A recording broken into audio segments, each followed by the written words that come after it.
Halo teman-teman, nama saya Pandu Adiwinata. Saya merupakan alumni dari ISQ Business School angkatan keempat. Dan program studi saya adalah Sistem Informasi. Dan saya lulus pada tahun 2020. Saya sekarang menjabat sebagai Direktur Utama di PT Arga Teman Bahagia, yaitu CEO dan founder dari aplikasi Teman Curhat. Teman Curhat adalah aplikasi pusat konsultasi dan juga digital well-being center. Jadi, semua orang yang memiliki permasalahan bisa bertemu dengan ahlinya dan melakukan curhat atau melakukan konsultasi. Bisa dengan online, chat, audio call atau video call, dan juga bisa bertemu langsung.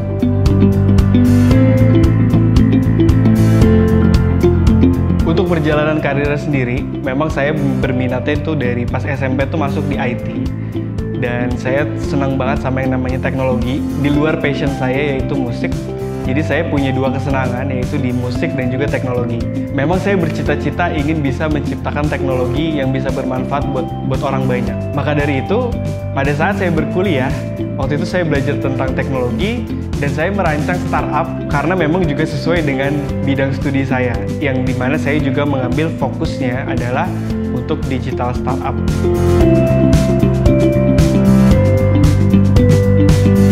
Pencapaian tertingginya adalah di mana tim kami atau tim saya itu mendapatkan pendanaan yang jumlahnya cukup fantastis, dan juga bagaimana kita growing user, kita menambahkan user setiap harinya, kita berjuang menambahkan user dan juga menambahkan sales, menambahkan revenue, dan juga kita berjuang bahkan alhamdulillah sampai mendapat rekomendasi dan pengakuan bahwa aplikasi Teman Curhat itu direkomendasikan oleh Google Indonesia dalam rangka Hari Kesehatan Mental di tahun 2022.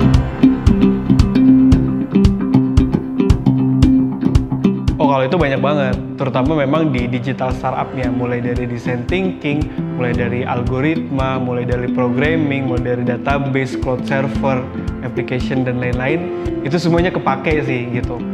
Walaupun memang juga kita tetap belajar mengikuti kebutuhan industri dan perkembangan zaman saat ini.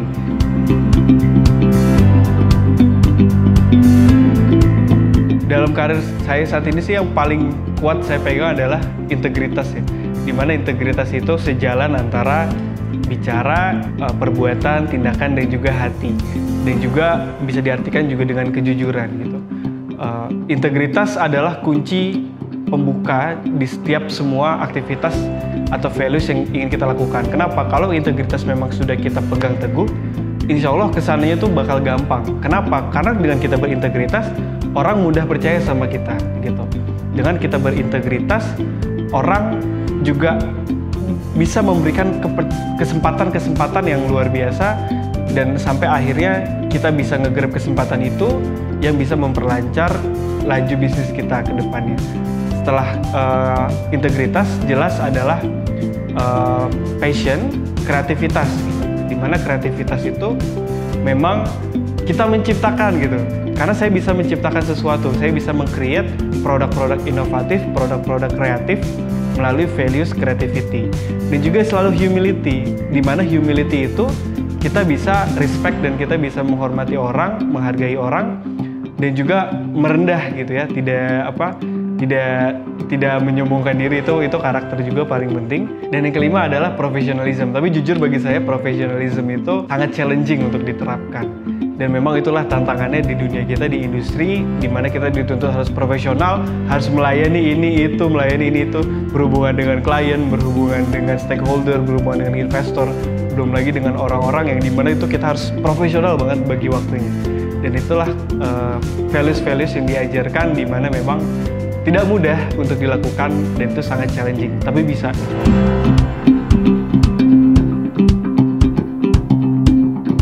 Kalau sebelumnya, jujur ya, saya tuh orangnya memang nggak bisa diatur dan sangat tidak ingin diatur-atur gitu ya.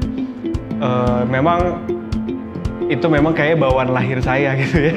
Dan itu bisa, kalau itu nggak diatur dan tidak diterapkan dengan values dan karakter, itu menjadi sangat berbahaya buat saya gitu. Nah, Tak begitu diajarkan di kampus, di mana memang setiap orang punya keunikan, dan juga dari kepribadian saya yang demikian juga ternyata banyak juga sisi positif dan kelebihannya. Nah itulah yang saya maksimalkan gitu, melalui juga ada yang namanya talent based coaching. Jadi berdasarkan talent yang kita punya, itu gimana kita caranya bermaksimalkan. Nah jadi sekarang saya lebih tahu nih gitu, before afternya, ya beforenya dulu saya orangnya mungkin seperti itu, lebih tidak teratur, lebih tidak suka juga diatur-atur gitu ya. Tapi sekarang tuh bisa lebih mengerti dan juga bisa lebih terorganisir, walaupun memang juga sangat challenging buat saya. Dan yang paling menarik adalah juga dari sisi profesi ya, dimana saya ketika sebelum masuk kampus ini ya saya sebagai siswa aja gitu ya, sebagai biasa aja gitu, ordinary lah.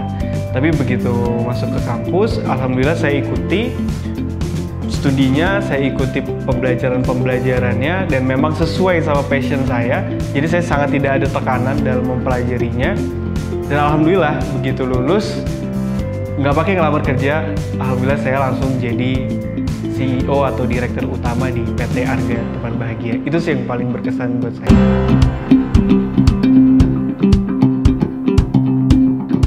Nah, kalau ini sejalan banget sama visi dan juga cita-citanya, bukan cita-cita pribadi saya doang, Bang, tapi cita-cita dan visinya teman curhat gitu ya. Kontribusi yang ingin kita berikan adalah kita menjadikan Indonesia menjadi negara yang paling bahagia di dunia. Mengukurnya dari mana? Yaitu dari angka kasus depresi dan juga bunuh diri menjadi yang paling rendah di dunia. Nah, itu kita pengen tekan gitu. Kita pengen kontribusi melalui teman curhat, melalui saya dan tim. Kita pengen push itu, pengen tekan itu untuk mewujudkan Indonesia menjadi negara yang paling bahagia di dunia. Karena nanti di 2045 kan ada bonus demografi, ada 100 tahun Indonesia merdeka, Indonesia emas. Gimana ceritanya mau jadi Indonesia emas tapi kalau masyarakat Indonesia tidak bahagia? Nah, maka itulah teman curhat yang ingin teman curhat wujudkan.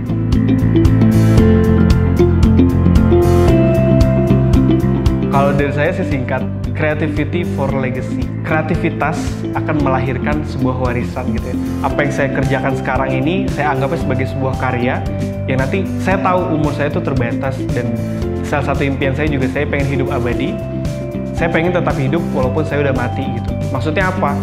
Ya meskipun saya udah mati secara fisik, tapi karya saya tetap bisa bermanfaat, karya saya tetap bisa dinikmati oleh orang banyak, dan insya Allah juga kebaikannya akan mengalir.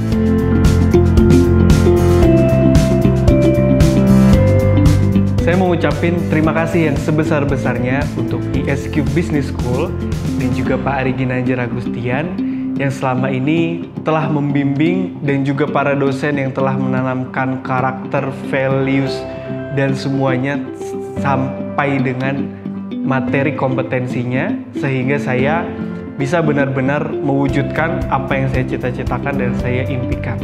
Itu yang paling penting untuk sama-sama kita mewujudkan visi Indonesia Emas di 2045. Terima kasih ISQ Business School.